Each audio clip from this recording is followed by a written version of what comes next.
नमस्कार विद्यार्थी मित्रांनो, इयत्ता 10वी सेमी इंग्लिश विज्ञान व तंत्रज्ञान भाग 2 याच्या तिसऱ्या प्रकरणाची सुरुवात आपण यापूर्वी केलेली आहे आणि या अगोदरच्या व्हिडिओमध्ये आपण ह्यूमन मेल रिप्रोडक्टिव्ह सिस्टीम आपण पाहिली आणि त्यानंतर आजच्या व्हिडिओमध्ये आपण पाहणार आहे female reproductive system, gamete formation, fertilization आणि menstruation cycle. Human male reproductive सिस्टीममध्ये आपण पाहिलं की टेस्टिसमध्ये कशा पद्धतीनं शुक्रपेशी म्हणजेच स्पर्म्स हा मेल गॅमेट तयार होतो. आता फिमेल रिप्रोडक्टिव्ह सिस्टीममध्ये आपण फिमेल रिप्रोडक्टिव्ह सेल्स म्हणजेच ओहम कशा पद्धतीने तयार होतो, फिमेल गॅमेट कशा पद्धतीने तयार होतो तो पाहणार आहे. या ठिकाणी समोर आपल्याला एक आकृती दिसते, ह्यूमन फिमेल रिप्रोडक्टिव्ह सिस्टीम. यामध्ये आपल्याला काय दिसतंय तर याच्यामध्ये जे ऑर्गन्स आहेत, जे घटक आहेत, त्यामध्ये 2 ovary, a pair of ovary, त्यानंतर पेअर ऑफ ओव्हिडक्ट, त्याच्यानंतर युटेरस आणि वजायना. तर बघूया, all organs of female reproductive system are in abdominal cavity. Female reproductive system जी असते ती स्त्रीच्या शरीरामध्ये उदर पोकळीमध्ये म्हणजेच ॲब्डॉमिनल कॅव्हिटीमध्ये असलेली दिसते. It includes a pair of ovaries, pair of oviduct, single uterus and a vagina. असे 4 ऑर्गन आपल्याला त्याच्यामध्ये दिसत आहेत. Besides a pair of Bartholin's gland is also present. याशिवाय या 4 ऑर्गन शिवाय बार्थोलिन ग्रंथीची एक जोडी आपल्याला या फिमेल रिप्रोडक्टिव्ह सिस्टीममध्ये उदर पोकळीमध्ये स्त्रीच्या असलेली असते. Generally every month an ovum is released in abdominal cavity alternately from each ovary. दर महिन्याला स्त्रीच्या ॲब्डॉमिनल कॅव्हिटीमध्ये असणारे ज्या ओव्हरीज आहेत त्या ओव्हरीमधून अल्टरनेटली म्हणजे एक आड एक अशा पद्धतीने एक ओहम, एक अंडपेशी ही रिलीज झाल्याचं दिसते. Free end of oviduct is a funnel like. जर आपण ओव्हरीचं एक एंड, एक टोक बघितलं तर ते नरसाळ्याप्रमाणे आपल्याला दिसतंय. And opening is present at the centre of it.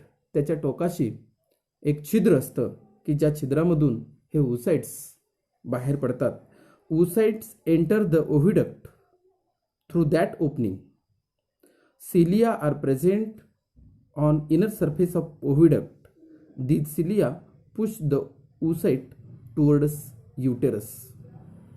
या छिद्रामधूनच ओहम हा ओव्हिडक्टमध्ये प्रवेश करतो आणि जी ओव्हिडक्ट आहे त्या ओव्हिडक्टच्या इनर वॉलला सिलिया म्हणजे रोमकं असतात की जी रोमकं त्या ओहमला युटेरसकडं म्हणजे गर्भाशयाकडं ढकलण्यास मदत करतात. तर ही जी डायग्राम आपल्याला दिसते फिमेल रिप्रोडक्टिव्ह सिस्टीमची, ही अतिशय सोपी आणि आपल्याला तिचं स्पष्टीकरण सुद्धा योग्य पद्धतीनं करता येते. याच्यानंतर आता आपण गॅमेट फॉर्मेशन पाहणार आहे. मेल रिप्रोडक्टिव्ह सिस्टीममध्ये आपण मेल गॅमेट कसा तयार होतो पाहिलं. फिमेल रिप्रोडक्टिव्ह सिस्टीममध्ये ओहम ही जी स्त्री पेशी आहे ती सुद्धा त्याच्यामध्ये कशा पद्धतीने तयार होते, मुळातच ती स्त्रीच्या शरीरामध्ये असते ते पाहिलं. आता गॅमेट फॉर्मेशन कसं होतं ते बघूया. आपण गॅमेट फॉर्मेशन बघण्यासाठी both gametes that is sperm and ovum are formed by meiosis. दोन्ही युग्मक स्पर्म आणि ओहम यांचं अर्धसूत्री विभाजन होतं. Sperms are produced in the testis of men from beginning of maturation till death. Sperm जे आहेत, शुक्रपेशी ज्या आहेत, ह्या शुक्रपेशी पुरुषाच्या शरीरामध्ये त्याच्या तारुण्य अवस्थेपासून ते त्याच्या डेथपर्यंत म्हणजेच मृत्यूपर्यंत तयार होत असतात. However, in case of women, at the time of birth, there are 2 to 4 million immature oocytes in the female fetus. जर आपण स्त्रीच्या बाबतीत बघितलं तर तिच्या जन्माच्या वेळेलाच 2 ते 4 दशलक्ष अशा अपक्व अंडपेशी तिच्या अंडाशयामध्ये जन्मजातच असतात. An oocyte matures and is released from ovary every month from the beginning of maturity up to the age of menopause. हे ज्या oocytes आहेत, स्त्रीपेशी आहेत, त्या तिच्या शरीरामध्ये प्युबर्टीला मॅच्युअर होतात आणि तिथून ते मेनोपॉजपर्यंत म्हणजे रजोनिवृत्तीपर्यंत त्या रिलीज होत जातात. आता रजोनिवृत्ती म्हणजे काय, मेनोपॉज म्हणजे काय? Menopause is the stoppage of functioning of a female reproductive system. म्हणजे रजोनिवृत्ती म्हणजे फिमेल रिप्रोडक्टिव्ह सिस्टीमचं कार्य थांबवण्याचा कालावधी. At the age of about 45 to 50 years, secretion of hormones controlling the functioning of female reproductive system either stops or becomes irregular. This causes menopause. म्हणजे वय वर्ष 45 ते 50 या वय वर्षाच्या दरम्यान स्त्रीच्या शरीरामध्ये असणारी जी हॉर्मोन्स आहेत, जी संप्रेरक आहेत, त्यांचं कार्य हे जवळपास थांबण्याच्या क्रियेमध्ये असतं किंवा ते अनियंत्रित अशा पद्धतीनं होतं. आणि ही जी परिस्थिती आहे हिच्यामुळं इट कॉजेस द मेनोपॉज. याच्यामुळं स्त्रीच्या शरीरामध्ये रजोनिवृत्ती ही येते. हा झाला गॅमेट फॉर्मेशन. आणि आता फर्टिलायझेशन. फर्टिलायझेशन म्हणजे फलन. स्पर्म आणि ओहम यांच्यापासून जो झायगोट तयार होतो या प्रक्रियेला फर्टिलायझेशन असं म्हणतात. मग formation of zygote by union of sperm and ovum is called as a fertilization. फलनाची डेफिनेशन आहे. स्पर्म म्हणजे शुक्रपेशी आणि अंडपेशी यांचा संयोग होऊन युग्मनज तयार होण्याच्या प्रक्रियेला फलन असं म्हणतात. अशी त्याची ही डेफिनेशन आहे. Fertilisation is the internal in human. माणसामध्ये हे प्रजनन, लैंगिक प्रजनन जे आहे ते इंटरनल असतं, म्हणजेच ते शरीरा अंतर्गत होतं. Semen is ejaculated in vagina during copulation. सुरुवातीला हे फलन होत असताना सीमेन म्हणजे रेत, ज्याला वीर्य असं म्हणतात, ते वीर्य स्त्रीच्या शरीरात समागमाच्या वेळेला, दोघांचा जेव्हा समागम होतो तेव्हा तिच्या शरीरामध्ये ते सोडले जातात. आणि या स्पर्मचा जो प्रवास आहे तो प्रवास कसा घडतो, तर sperms in the number of few million starts their journey by the route of vagina, uterus and oviduct. हे जे स्पर्म्स आहेत हे संख्येने सुद्धा मिलियन्स म्हणजे काही दशलक्ष असे असतात. आणि ते त्याचा जो प्रवास आहे पहिल्यांदा ते वजायनामध्ये म्हणजे स्त्रीच्या योनीमध्ये प्रवेश करतात. तिथून ते युटरसमध्ये म्हणजेच गर्भाशयामध्ये जातात आणि गर्भाशयातून पुन्हा ओव्हिडक्टमध्ये म्हणजेच अंडनलिकेमध्ये ते प्रवेश करतात. अशा पद्धतीचा त्यांचा प्रवास आहे. One of those few million sperms fertilize the only ovum present in the ओव्हिडक्ट.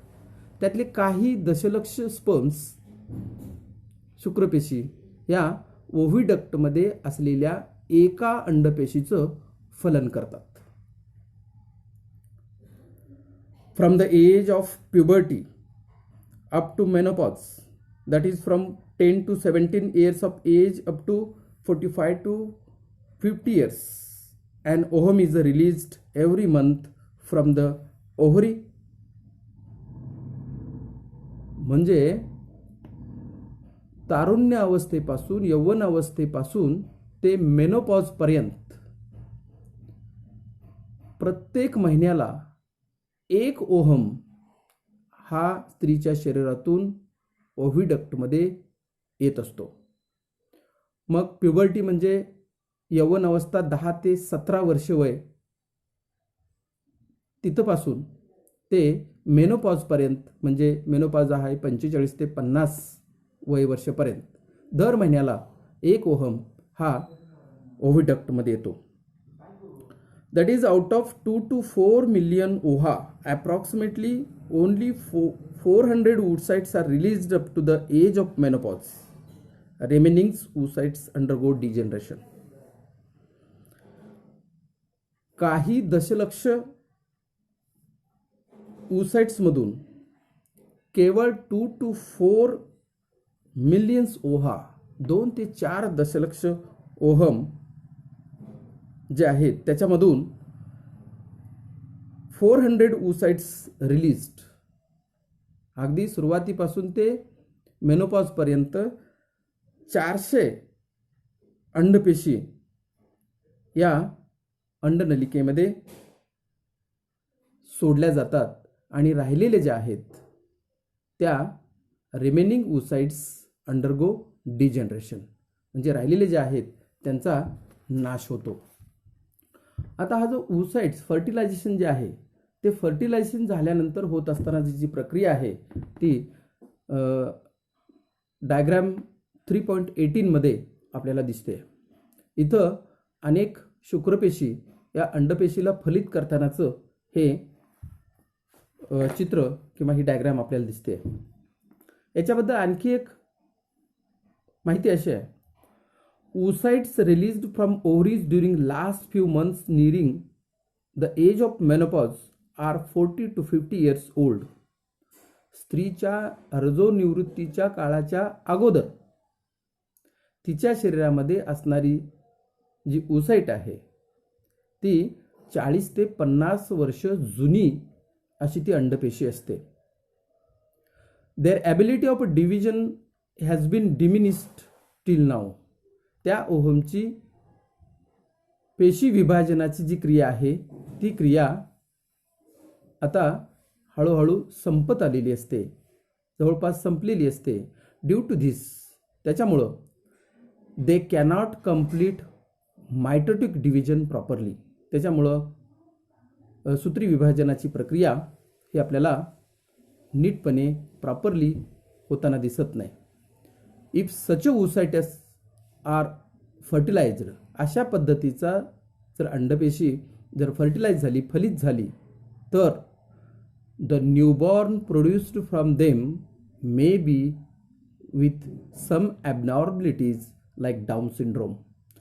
जर असा oocyte फर्टिलाइज झाला, फलित झाला, तर त्याच्यापासून तयार होणारा जो नवीन जीव आहे तो नॉर्मल असणार नाही. त्याच्यामध्ये काही ॲबनॉर्मलिटीज, काही व्यंग असतील, डाऊन सिंड्रोम, डाऊन संलक्षण यासारखं व्यंग त्या मुलामध्ये, त्या बाळामध्ये असू शकतं. त्याच्यानंतर इयत्ता 9वी मध्ये आपण क्रोमोसोमचा अभ्यास केला. त्याच्यामध्ये पुरुषामध्ये किती क्रोमोसोम्स असतात, स्त्रीमध्ये किती क्रोमोसोम्स असतात या संबंधीचा एक तक्ता आहे. आणि आपल्याला अभ्यास केल्याप्रमाणे आपण पाहिलेलं आहे की मुलगा होणं किंवा मुलगी होणं हे केवळ पुरुषावर अवलंबून असतं, अशा पद्धतीची माहिती आपण क्रोमोसोमच्या माध्यमातून गेल्या वर्षी पाहिलेली आहे. आता तयार झालेला जो युग्मनज आहे, तयार झालेला जो झायगोट आहे, त्याची डेव्हलपमेंट, त्याचा विकास आणि बर्थ हा आपला पुढचा मुद्दा आहे. मग डेव्हलपमेंट आणि बर्थ याच्यामध्ये आपल्याला चित्रामध्ये दिसतंय अगदी 4 आठवड्यापासून ते 36 आठवड्यापर्यंत बाळाचा विकास गर्भाशयामध्ये कशा पद्धतीनं होतो बघूया. The zygote formed after fertilization in the oviduct and undergoes repeated mitotic division and embryo is formed. जो झायगोट तयार झालेला असतो फलनामधून, त्याचं मायटोटिक डिव्हिजन, सूत्री विभाजन होऊन त्याच्यापासून एम्ब्रिओ म्हणजेच भ्रूण तयार होतो. Meanwhile it is pushed towards the uterus. दरम्यानच्या काळामध्ये तो आता गर्भाशयाकडं पुश केला जातो, तो गर्भाशयाकडं सरकत येत असतो. Once it reaches the uterus it is implanted and further development occurs after implantation. एकदा का तो गर्भाशयामध्ये आला तर तिथं तो स्थित होतो आणि त्यानंतर त्याचा विकास, त्याची वाढ ही इम्प्लांट झाल्यानंतर, स्थित झाल्यानंतर चालू राहते. An organ called as a placenta is formed for supply of a food material during the growth of uterus. एकदा का तो गर्भाशयामध्ये आला तर त्या गर्भाशयामधून त्या भ्रूणाला, त्या झायगोटला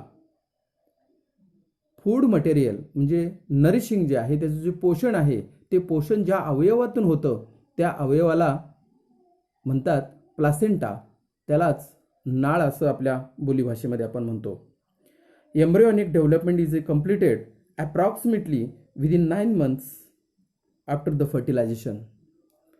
फर्टिलायझेशन झाल्यापासून ते 9 महिन्यापर्यंत त्या फिटसची, त्या जे एम्ब्रिओ आहे त्याची वाढ ही पूर्ण होते आणि 9 महिन्यानंतर त्याचा बर्थ म्हणजे त्याचा जन्म घ्यायला ते बाळ तयार असतं.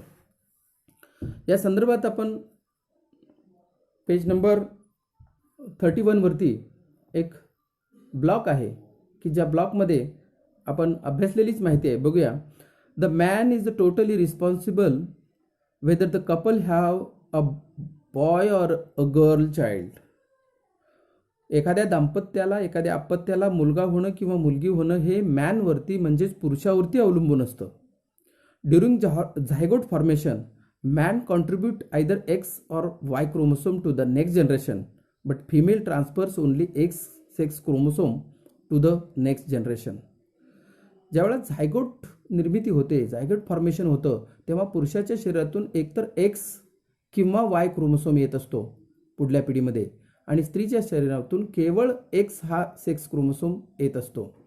At the time of fertilization if X chromosome comes from a male the child will be a girl and if Y chromosome then the child will be a boy. जर पुरुषाच्या शरीरातून एक्स क्रोमोसोम आला तर मुलगी जन्माला येते आणि पुरुषाच्या शरीरातून जर वाय क्रोमोसोम्स पुढल्या पिढीमध्ये आला तर मुलगा जन्माला येतो. आणि म्हणूनच एखाद्या दाम्पत्याला मुलगा होणं किंवा मुलगी होणं हे केवळ पुरुषावर अवलंबून असतं. थिंकिंग ऑफ धिस, हे लक्षात घेता, it is right to consider the mother responsible. Is it right to consider the mother responsible for a girl child. हे लक्षात घेता आई ही मुलगी होण्यासाठी कारणीभूत राहते का, ठरते का? तर या प्रश्नाचं उत्तर नक्की नाही असं आहे. We all must take effort to stop female foeticides. म्हणून आपण सर्वांनी स्त्री भ्रूण हत्या रोखण्यासाठी प्रयत्न करणं गरजेचं आहे. त्याचबरोबर त्याच्या बाजूला 2 प्रश्न आहेत तुमच्या अभ्यासासाठी. Can you tell? पहिला प्रश्न आहे, which hormone is released from puberty of a mother once the foetal development is completed. भ्रूणाची वाढ आणि विकास होण्यासाठी स्त्रीच्या शरीरामध्ये कोणतं हार्मोन, कोणतं संप्रेरक जबाबदार असतं? तर त्याचं उत्तर आहे ऑक्सिटोसिन. दुसरा प्रश्न आहे, under the effect of that hormone which organ of the female reproductive system start to contract and thereby birth processes is facilitated. कोणत्या अवयवाचं आकुंचन होतं की ज्याच्यामध्ये बाळाचा जन्म होण्यासाठी स्त्रीच्या शरीरामध्ये या ठिकाणी मदत होते? तर तो अवयव आहे युटरस, म्हणजेच गर्भाशय. हे गर्भाशय हळूहळू आकुंचन होत राहतं आणि बाळ खाली सरकत राहतं आणि जन्माच्या वेळेला त्याला हे गर्भाशय आकुंचन होणं मदत त्याची होते. यानंतर पुढचा मुद्दा आहे मेन्स्ट्रुअल सायकल, म्हणजेच याला ऋतुचक्र किंवा आर्तव चक्र असं म्हणतात. या ठिकाणी डायग्राम 3.21 आपल्याला दिसते. त्याच्यामध्ये अगदी पहिल्या दिवसापासून ते 28व्या दिवसापर्यंत मेन्स्ट्रुअल सायकल कशा पद्धतीनं कार्य करते आणि गर्भाशयाच्या आतल्या अंतस्तरावरती कोणत्या प्रकारचे बदल होतात हे त्या ठिकाणी आपल्याला दिसतंय. बघूया menstrual cycle. Female reproductive system undergoes some changes at puberty and those changes repeat at the interval of every 28 to 30 days. स्त्रीच्या प्रजनन संस्थेमध्ये काही चेंजेस होत असतात. अगदी प्युबर्टीपासून दर महिन्याला हे जे बदलांची पुनरावृत्ती होते, ती बदलांची पुनरावृत्ती ही 28 ते 30 दिवसानंतर पुन्हा दिसते. आणि हे जे बदलांची पुनरावृत्ती आहे, these repetitive changes are called as a menstrual cycle. आणि यालाच, या चक्रालाच आर्तव चक्र किंवा ऋतुचक्र असं म्हणतात. Menstrual cycle is a natural process. It is controlled by 4 hormones. Those 4 hormones are follicle stimulating hormone, luteinizing hormone, estrogen and progesterone. म्हणजे ही जी menstrual cycle आहे, ही जी मासिक पाळी ह्याला म्हटले जाते, ही एक नैसर्गिक प्रक्रिया आहे आणि 4 संप्रेरक ती मेन्स्ट्रुअल सायकल ही कंट्रोल करतात, त्याच्यावरती नियंत्रण ठेवतात. ती 4 संप्रेरक कोणते आहेत? तर पहिला आहे फॉलिकल स्टिम्युलेटिंग हार्मोन, ज्याला FSH म्हणतात. दुसरा आहे ल्युटिनायझिंग हार्मोन LH, इस्ट्रोजन आणि प्रोजेस्टेरॉन. हे 4 हार्मोन्स आहेत. One of the several follicle in the ovary starts to develop along with the oocyte present in it under the effect of follicle stimulating hormones. आपल्याला या ठिकाणी पाहिलं तर जो follicle stimulating hormone आहे, ज्याला मराठीमध्ये पुटिका ग्रंथी संप्रेरक असं म्हणतात,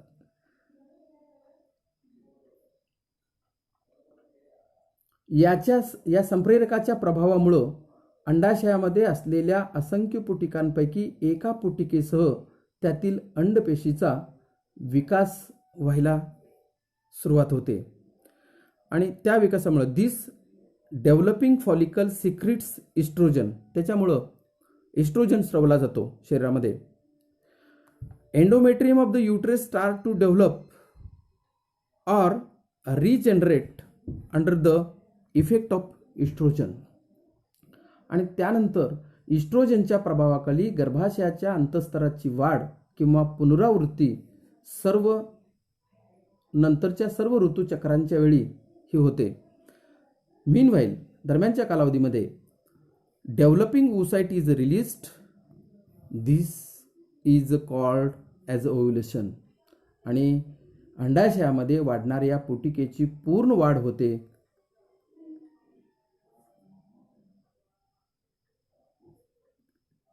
ही प्रतिपिंडकारी संप्रेरकाच्या प्रभावामुळे पूर्ण वाढ झालेली पुटिका फुटून त्यातून अंडपेशी ही अंडाशयाच्या बाहेर पडते आणि त्यालाच म्हटलेलं आहे ओव्ह्युलेशन किंवाच अंडमोचन अशी प्रक्रिया आहे. Remaining tissue of the burst follicle form a corpus luteum. उरलेल्या ज्या पेशी असतात की ज्या फॉलिकल बस्ट झाल्यानंतर उरलेल्या ज्या पेशी असतात त्यांच्यापासून कार्पस ल्युटियम म्हणजेच प्रतिपिंड तयार होतात.